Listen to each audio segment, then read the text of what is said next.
tell me, Shawn and Phaedra, how did the two of you get connected? Well, you tell, Shawn. You tell how you met Alexander. Really, I knew Alexander many years ago. Mm-hmm. Yeah, we both went to North Carolina State University and met there. And periodically throughout our lives since then, we've crossed paths and have worked on different projects. We did a film together. At times we've been roommates over the years. So we have a long history. But I actually don't know, Phaedra, when I first saw your photographs that became this book. I don't remember if you just sent those to me randomly or what. It's in the book. When you came. I haven't read this book. What are you talking about? I've known Phaedra since 2009 when I first got involved with SOMOS as the curator for the Winter and Summer Writers series. So that's almost 12 years. And I was also in her writing group that meets every Thursday and is still meeting on Thursdays, right? But now, of course, it's via Zoom. I was in her writing group for 4 years, and it's a drop-in writing group, which means that if you call her ahead of time or email her, you can just kind of come and try it out. And she is, although she primarily writes fiction and nonfiction, she has had enough experience in her writing career to also provide valuable feedback for poetry, screenwriting, plays, children's books, young adult books. She's sort of like a Renaissance woman in that regard. So for the past decade, she's described herself as having one foot in writing and the other in photography. Currently, she has published 5 books, and I'm sure it's not the end of her publication history. The last one was one that she co-authored with her partner, Jim Levy, who is here today, I believe. And that was a memoir that the two of them worked on entitled, "Those Were the Days, Life and Love in Northern New Mexico in the 1970s. She's won many awards for her writing and her photography, and has also videographed many public performances, including many for SOMOS. She also worked as a journalist for the Tass News for 5 years. Also has been a book reviewer for Enchantment magazine. I didn't realize this, but that writing group that I mentioned at the beginning, she's actually been offering it consecutively for the last 30 years. Wow. So I'm really pleased to welcome you and have you share our new venture with us, Phaedra. These are images that I've been taking over the years that are about my fascination with water. And hydroglyphics is a word that I made up because I was looking at the moonlight on the water one night, and it was breaking up into these little patterns that look like letters. And I went, the water, it's got a message for me, but I can't read it. It's in hydroglyphics. So maybe you'll learn to read hydroglyphics by the time this is over. So here we go.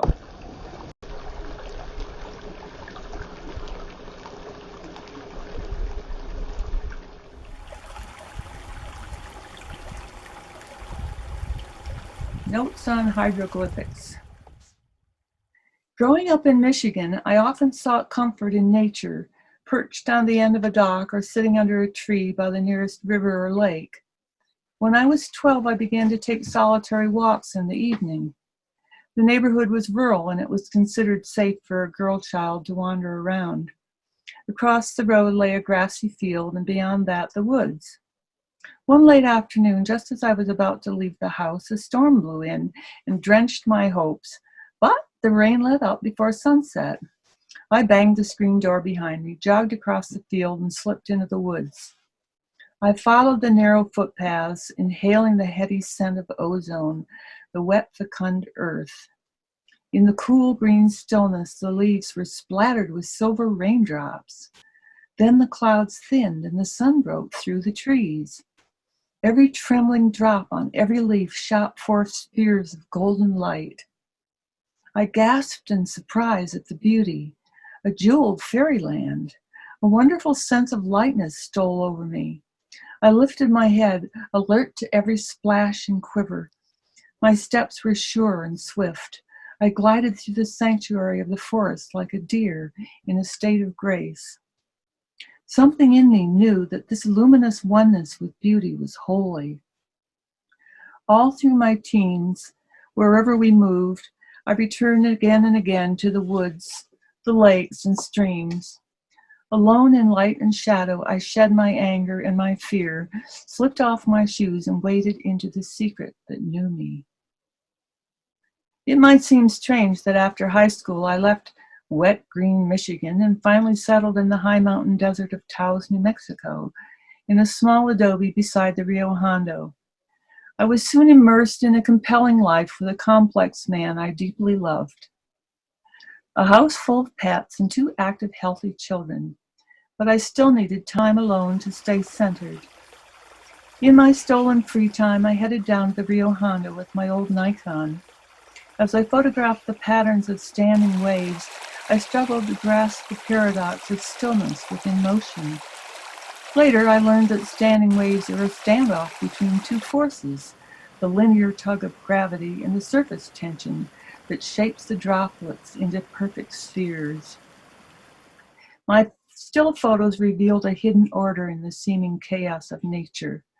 Swirls and curves, cross currents and eddies that create unique counterflows.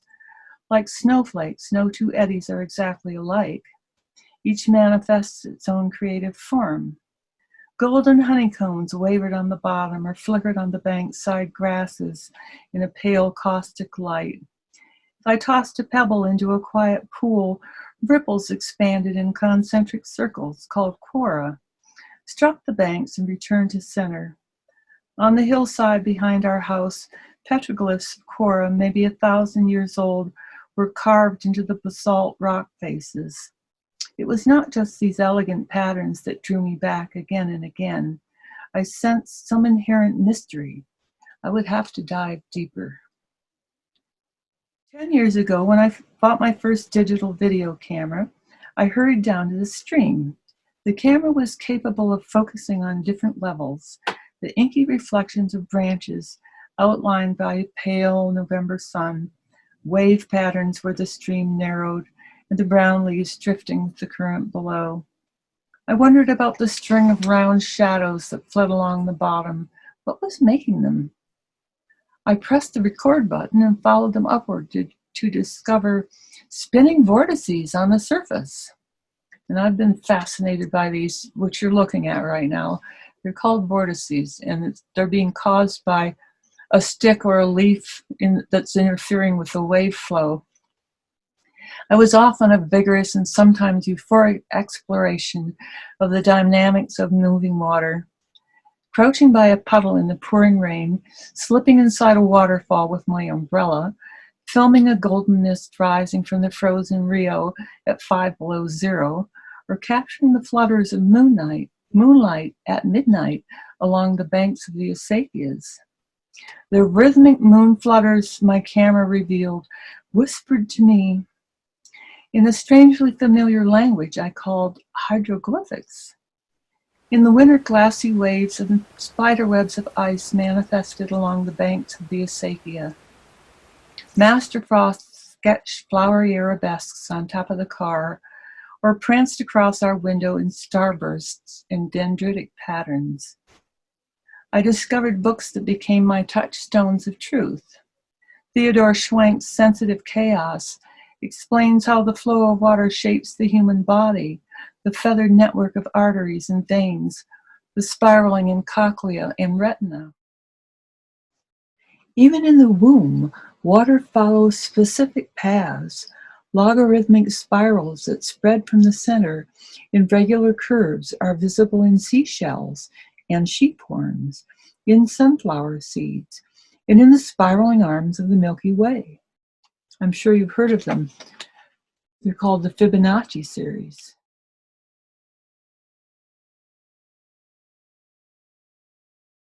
I understood that the universe is self-organized according to the laws of physics. I was not entertaining the idea of intelligent design, nor was I longing for meaning.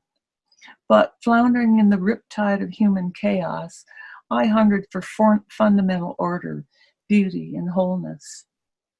Searching for a perfect constant, I found myself in good company with Plato in his form of beauty. But the more I poked into perfect symmetry, the more it falls apart.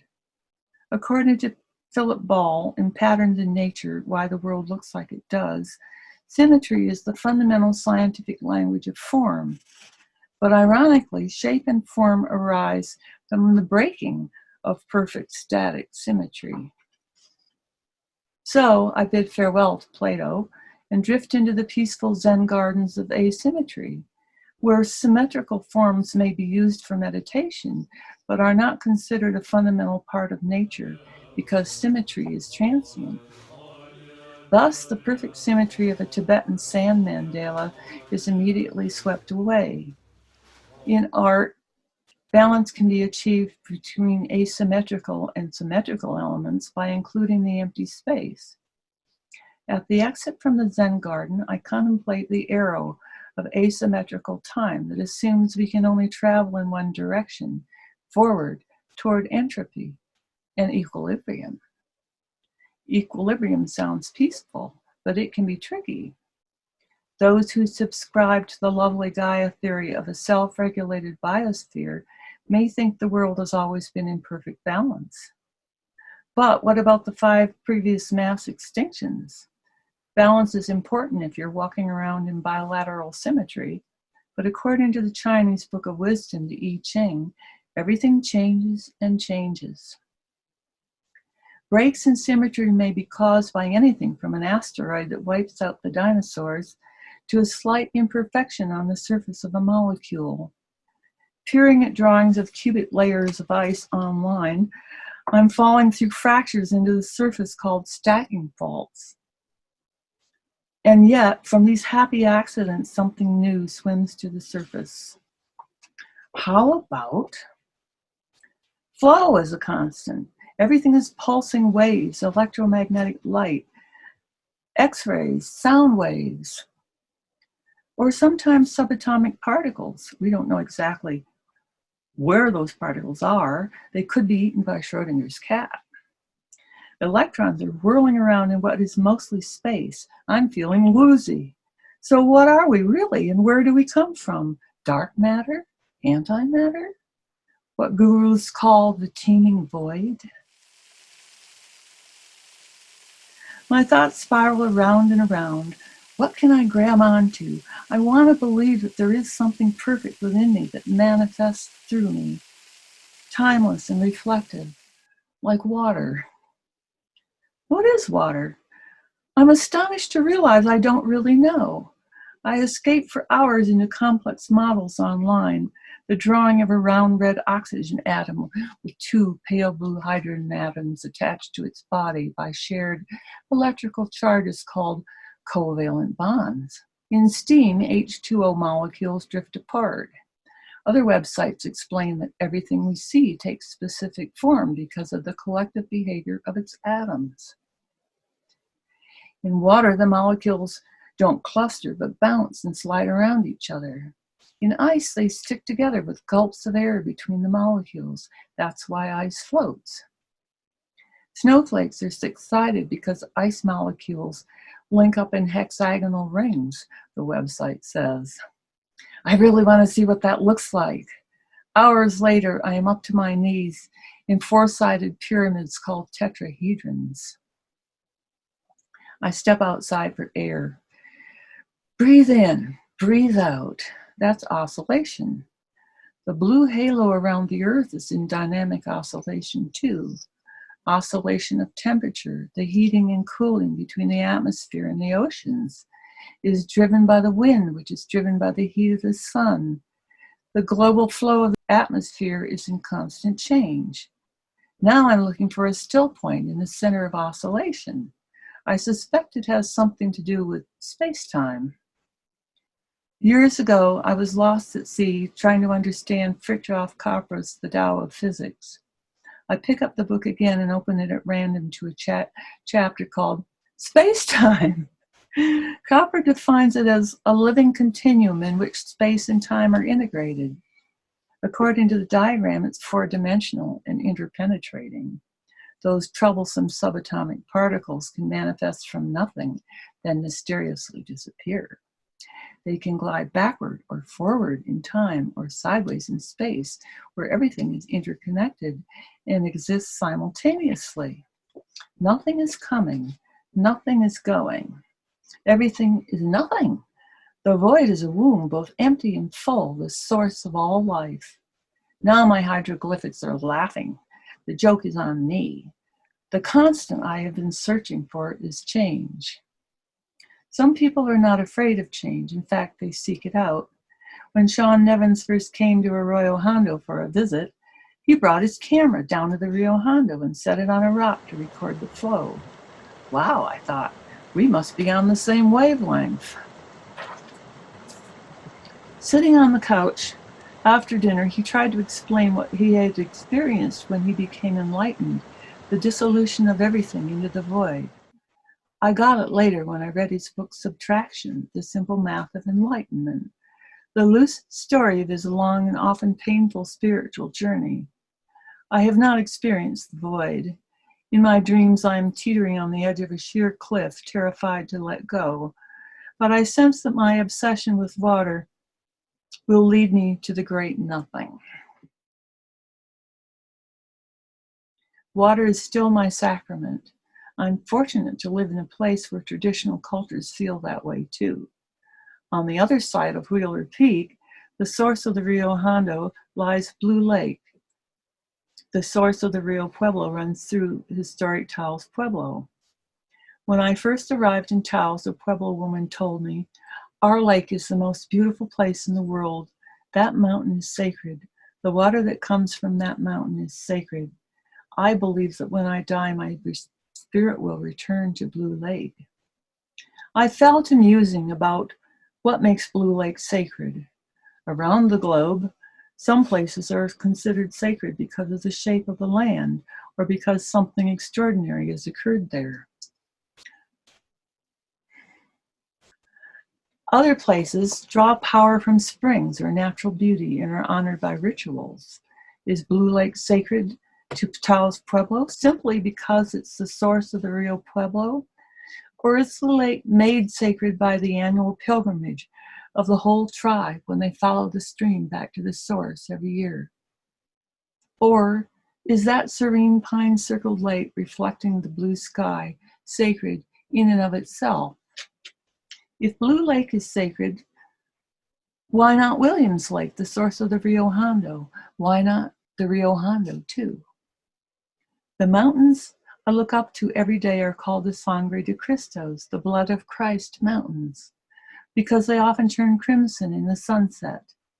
The Hispanos whose ancestors dug the intricate network of acequias and farmed the high mountain desert in Taos for over 400 years call the water the sangre, the lifeblood of the land.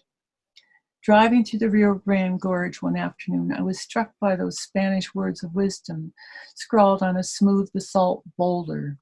No agua, no vida. No water, no life. Can water be influenced by the power of our thoughts and feelings? Some believe it can. Is all water sacred? To me, this feels powerful and true. Water is sacred. Water is life. La vida es sagrada, Hispanos always also say. Life is sacred. Buddhists believe that life is holy in all its myriad forms. So I honor the sacred flow on this planet, these brief glimpses of mystery and grace, and I reflect them back to the still pool of collective mind.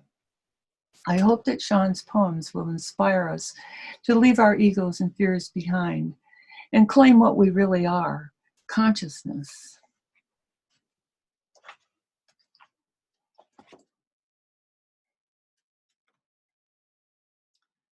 And now, Thank you so much, everybody, for taking the time to be here today. Shawn and I were talking about how we met and how we got involved in this collaboration. And I reminded him that I started sending him videos and little clips of water when we were communicating. So he got interested and he asked for more and he asked for more and then he asked for more, and we decided to do a book. And he was writing poems for each of these photos. And that's how the book evolved. And he has quite a background. Shawn Nevins' creative endeavors include the films Closer Than Close, an acclaimed documentary on self-realization, Meetings with Remarkable Women, Traveling Lighter with Paul Hederman, and Mountain High. In addition to Hydroglyphics, Reflections on the Sacred, which is the name of our new book, Shawn's other spiritual books include Images of Essence and Subtraction, The Simple Math of Enlightenment. This is a very powerful book of his journey toward enlightenment, and he had that moment, and as far as we know, he's an enlightened being. But this is a really interesting story because he and my son went on this adventure together. Described as inspiring, challenging, and wonderfully told, Subtraction tells the story of Shawn's spiritual path, from fasting to falling in love, from teaching kids to 30-day solitary retreats, a Zen master in West Virginia to an Indian guru in Germany, and a dozen other adventures and misadventures. Subtraction presents a wholehearted search for God, the real self, our true nature, spiritual awakening, or whatever you want to call that splinter in your mind, which won't let you rest until you find the answer. Shawn's poems have appeared in Meridian Anthology of Contemporary Poetry, Sacred Journey, Poetry Chicana. Presently, Shawn is involved in numerous outreach activities for spiritual seekers through the TAP Foundation. See spiritualteachers.org for more of his work, and the TAP Foundation is the publisher of this book.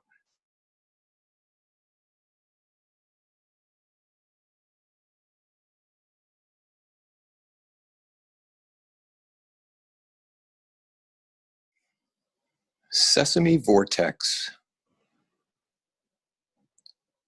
Interspersed among the moments of your life are pauses. Sun glinting off water, a look of loss, a bare branch against the sky, a cool evening, a breeze in the leaves. I want to stop your mind with the feeling of love that is leaving, with a deep look inside, with an unblinking opening to the empty light within you, with these lonely words, with pauses.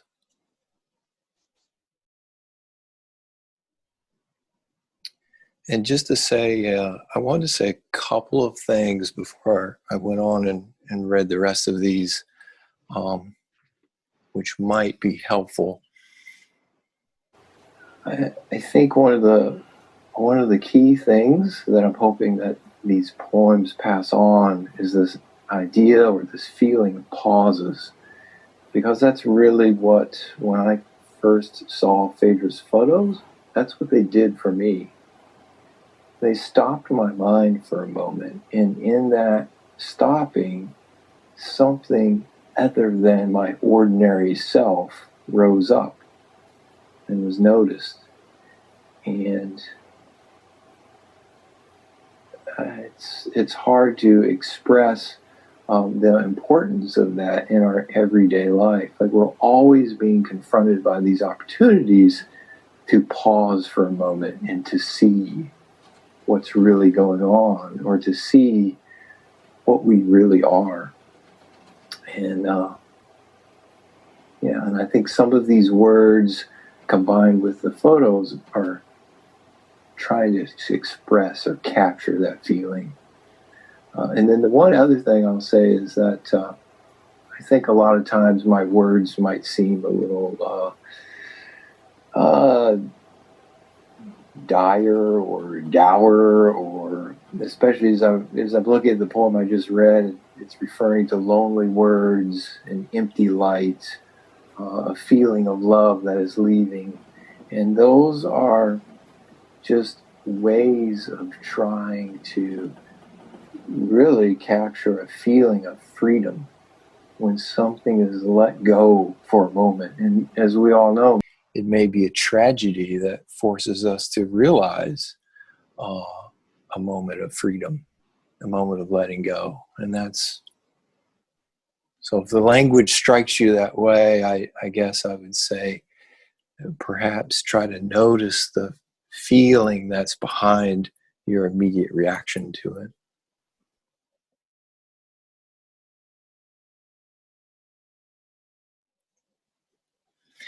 Inside a waterfall. If I could see you without the drape and fall of preconception, without my drop of self splattering its contents in every corner, if I could see you without pleading, without needing the universe to answer with something other than another question or suggestion of eternity, if I could see you in the obvious, painful, and beautiful transience of phases, and the roaring silence that sings praises, if I could see you, if that happened inside a waterfall, it might look like this.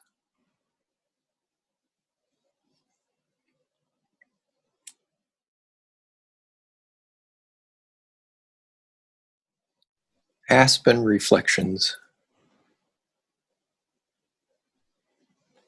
I prefer to draw straight lines and labels that say, this is not me, and that is you. But the more I look inside for a shore on which to anchor my scheme, the more the particulars recede, becoming suggestions of solidity and rumors of the real. What I find instead? You and I are a child's set of paints, swirled together by the gravity of its joy.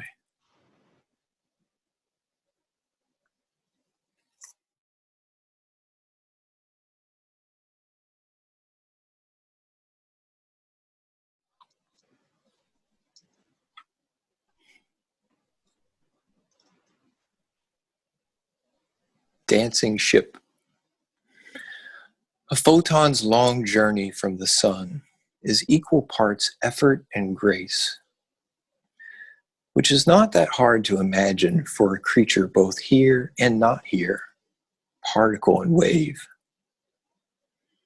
I imagine the meeting of these qualities like the scalloped turns of pure reflection in this photo, and like the curve of meaning as these words form in your mind. I imagine the bond of effort and grace, beingness and non-beingness, looks and sounds like this holy moment, creeping up the back of your spine, unrolling before your vision, inhabiting the intersection of turn within turn. When we cross paths like this on our long journey from the sun, there's no more imagining.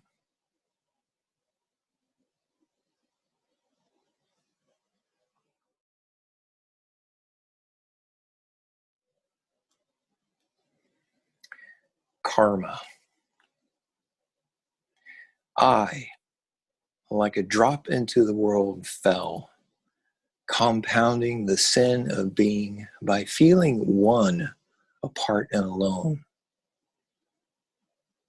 I, like a cry to God, rose, compounding the sin of being by desiring more, apart and alone. The drop and cry fell and rose in perfect measure from their source, And the true story to tell is in their meeting by the waters of this pool, joining and dissolving, reflecting and absorbing, here, now, at the center of the ripple. Listen, drink.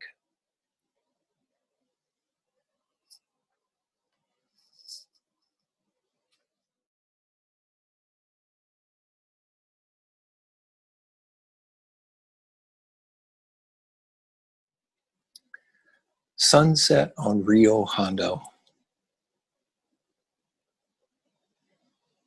Stop your frantic motion. There's nothing that must be done. In stopping, there's nothing to be, nothing to hold. Around the corner from action is perfect emptiness. The fields of motion, of time, and of life are all the same. Your voice is heard by no one. No word was ever spoken. These words, your words, silence.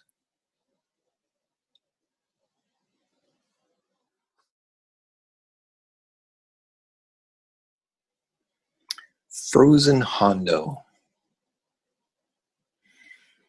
Seeing a stem holding tight to its directive, bending against elemental imperative, bobbing, then releasing millennia of scheming to the fates and a breeze that situates mysteries. Feeling within the infinitesimal slice of time, this pen tip dragging from left to right to rhyme across paper, significance waning, magnificence draining, and the gleaming gesture of the miracle of molecules arcing from river to sky and back again, tumbling through the page and the age and the wailing, saying, the clear line of this message directed, becoming these words selected.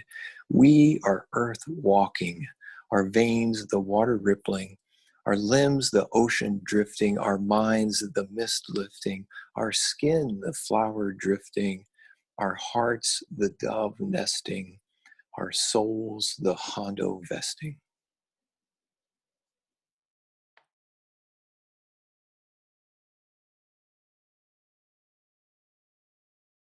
A sunset puddle.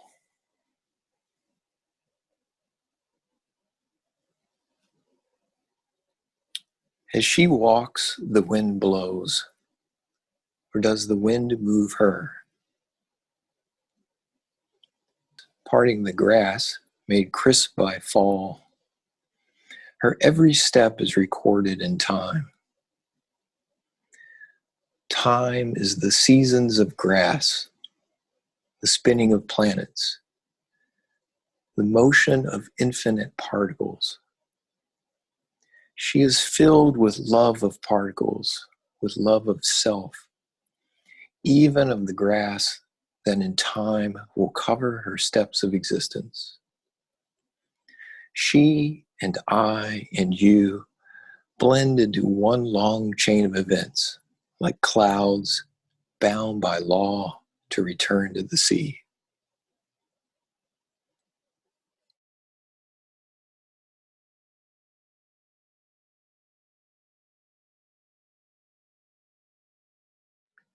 Fall harvest. The clasp of strong hands, sweat of labor, and elegance of exertion, a brotherhood of life, bonded by the beauty of existence and the sweetness of our struggle. From molecule to miracle, everything moves in a perfect pattern, each piece as complete as the whole. The air is thick with living. Even death pulses with possibility. We are carried upon the water.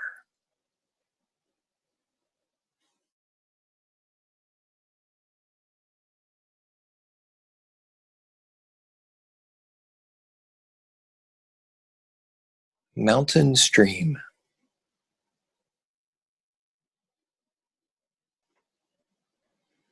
I've lost the sense of you in this noise, the mad, rambling song of stone and leaf under siege of change. I've lost the sight of you in these rippling facets, the camouflaging color of the eye's distraction under seduction of form. What was I looking for and why? It's no matter. There is nothing to be found outside of this water dancing, outside of the liquid jewel my heart becomes.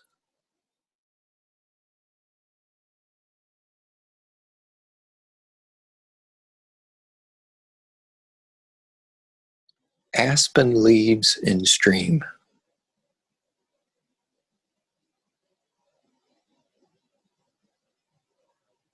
I'm falling off the edge of the edge, the point, the moment water breaks free of its bond to itself.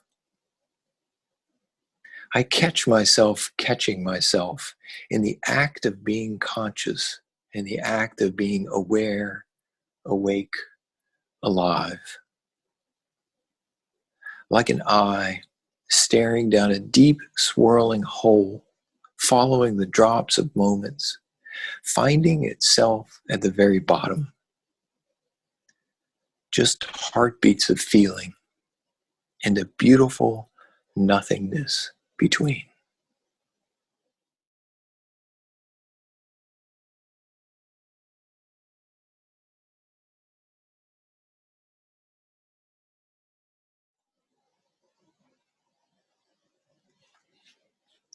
Blue stone.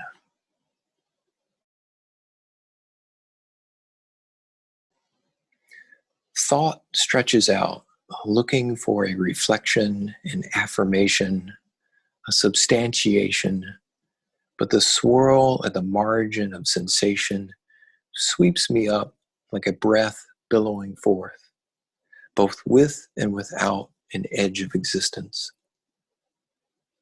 This trailing off of the seeming solid, this path outward and back into the self, this sapphire blue arising all around me, takes me in my own arms like an impossible lover. Familiar in a way I once knew, like a word ripe for this moment, forgotten. It's just a blue stone, but I won't come to this place again, yet I will walk with you everywhere in all things.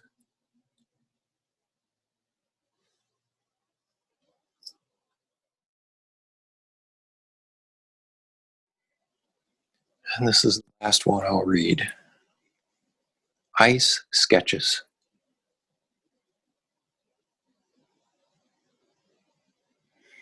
The world moves. Jays crisscross the sky. Clouds stretch across a blue expanse. Roosters call across the hills and rise to the challenge of life. An old hound bellows, reminding himself of his self, and the grass sways in tune with sing-song warblers. Yet every sound slides across solid ice. Every response is a reflection in glass. And our soul, the soul, is infinitely wide and deep, smooth and still.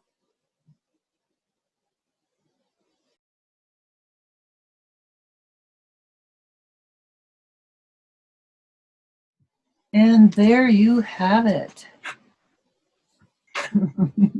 Or not. So thank you, Shawn. That was really well done. And I think our collaboration of photos, those were all photos taken from the book, by the way, which I'll just flash the cover.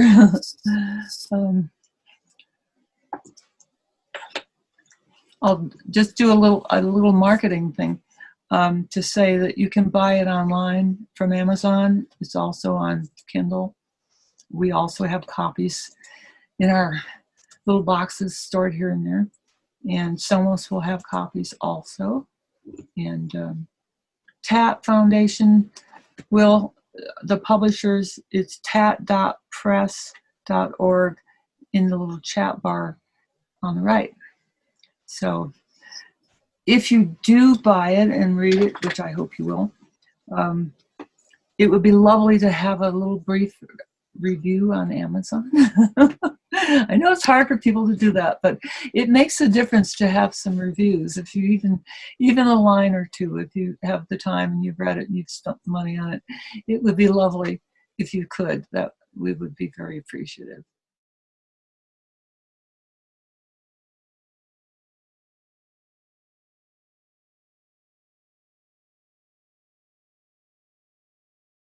So now we're open to questions, and I'll bet some of you have some. Hi, Phaedra. Hey. That was so beautiful, both of you. Oh my God. I had no idea it was going to be that meaningful.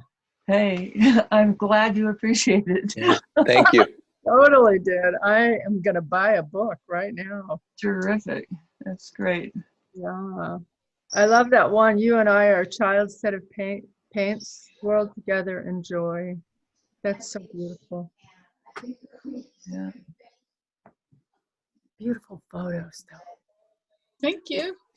I was absolutely awed by how you were able to photograph the prisms and the patterns on the water. And is there some special kind of lens that you used to do that? No, I have this very competent, but not really big camera because I can't carry a big camera. And it is a PowerShot SX60 Canon, and it has a zoom lens. And what I do is I'll just get out in the stream and I'll zoom it. I'll zoom in on those patterns and hope to get them in, and I've been doing this for years, dragging my camera through the mud, snow, rain, hail, you name it, 5 below zero. This camera's been through a lot, but it's been very sturdy and kept me going. And that's all it is. I zoom in and I focus on the pattern, and it took me a long time to learn to understand that I needed to have a tripod and anchor my what did you call it, Shawn? My scheme. Anchor my scheme on the shore so that everything that was moving wasn't part of what I was doing. That took a while, but yeah, you can do that with this kind of a camera. And there aren't that many of them around anymore. They don't make these anymore. We had to find a replacement up in Denver. It took a while. And here's a question for Shawn, and that is, Shawn, were you actually with Phaedra when she took some of these photos, or did you write your poems by viewing her photos online, or both? Yeah, we went through a process of her sending me photos and just kind of winnowing through which ones. Some of them I was able to write in response to pretty quickly. Other ones just really struck me, and I wanted to write something to them, but it took me many weeks to find the words for some of those. But I don't think, Phaedra might know better, I don't think I was actually present for any of the photos that were taken. These were all after the fact, my looking at her work and really being struck by certain ones. And did you title them, Shawn, or did you title them, Phaedra? I titled them just to keep them, just so I could find them in my files. That's all they were. I just made up titles, and this looks like this and that. But somehow that inspired Shawn, I guess. I think the quality of both of your work is so amazing. I mean, I see a lot of photography. I read a lot of poetry. I've been to so many readings. But the collaboration between the two of you is absolutely brilliant. It's so perfect. It was as if it was meant to be. That's what I felt when I saw the photographs. I literally thought, I've got to write some poems to go with these. I'm so glad you did. There's so much feeling in your work that is such a great reflection of Phaedra's photographs. It's amazing.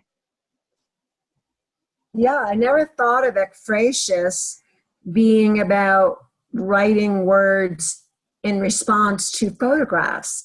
I've often heard of it in terms of response to art, but obviously, photography is art as well. It is.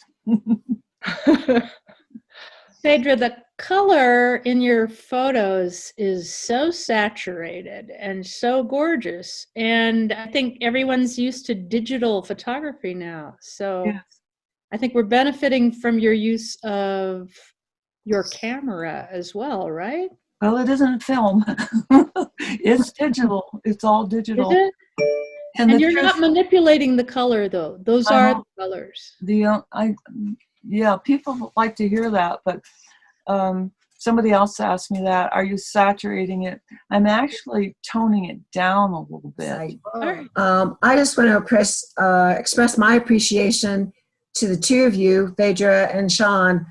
I feel like you've given us the energy of what I would call a prayer Sunday afternoon. It is just felt so, you've created that sacredness with your words, your photos, and your collaboration. So I thank you for sharing that with us and offering it to the world. Wow, that's just what I wanted. Thank you so much. Yeah, That's thank you. what I was hoping for. Good night, everybody. Bye now. Good night. Bye. Thank you. Yeah, thanks so much, you guys, for doing that. It was such a treat.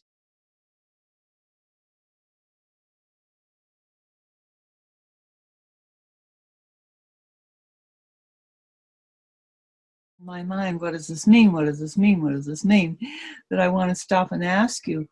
But by the time you get finished and have moved on to the next one, the moment's gone. But I'll bet other people will do this, will want to do the same, will want to say, who is you in this poem? Are you talking to me, or are you talking to the universe, or are you talking to another person? Who is the you that you're addressing in the poem? Things like that. And what would you say? I wondered about perhaps saying a few words before I started reading about some of that. Yeah. Because as I was reviewing these over the past couple of days, they're really, for better or for worse, they're really in a packed form, so that a single word is trying to convey a lot, like the word you. Exactly. And you're right on target. What you am I referring to? And I think that's one of the things about your photos and why they inspired me, is because they really blur that line between reflection and the object that's being reflected, or between the bottom of the pool of water and the sky. And so likewise, I think some of my terminology, like the word you, is really the same thing. I'm saying you, but I am saying that word in an attempt to blend you and my experience of this moment, to transmit that to you, so that you and I become one being, seeing. Then why don't you use us? Yeah. It's a good question. There's a reason that you don't use us. I think I don't use us because when I write that,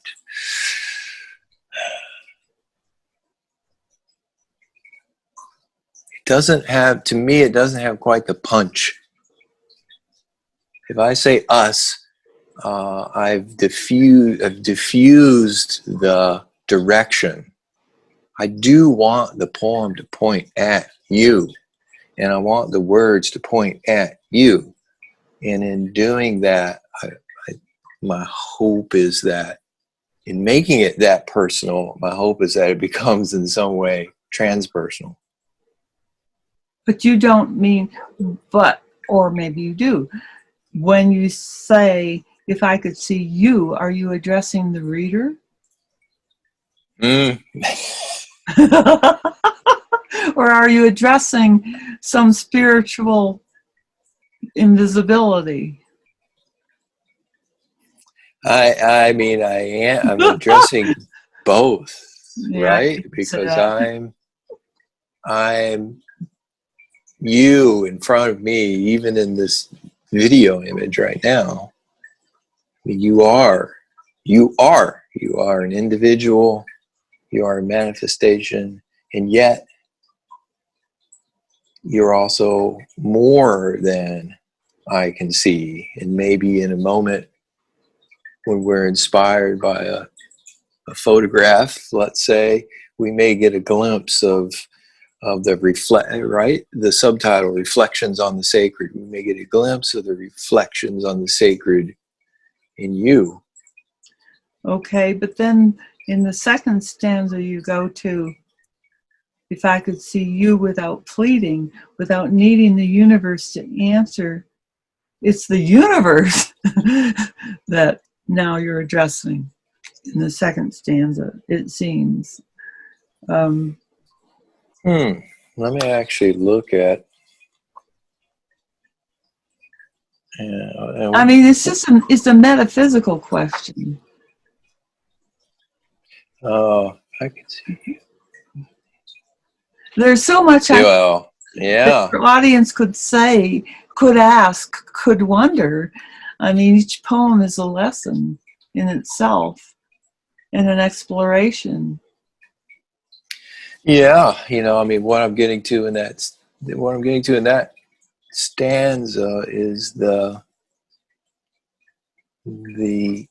need that, I'll just speak for myself, the need that I have seen in myself of demanding answers in a human form, demanding logical answers, demanding reasonable answers, demanding answers that meet my preconceptions about how things should be. This should be wrong. This should be right. That, the universe, things should be fair according to my judgment.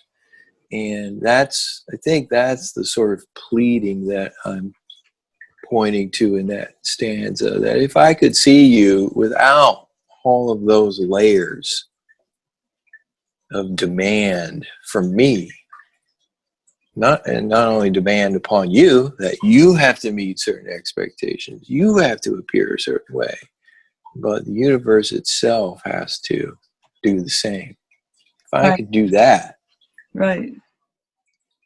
Many of them sound as if they are addressed to the force, if you want to call it that, or what is larger than us, what is less personal, and yet it embraces everything. But I don't know if everybody would get that. I get that because I know you. And I get that because I get it. And I get that because I took the pictures, and that's what I'm looking for too. Right? See, I blame you for this. Yeah, well, I blame you for all the words that are in this book. I understand. It's nice to hear you read them because they become more. Hearing you read them, I get more of what they're saying just by how you emphasize the words. So this is going to be an interesting exploration.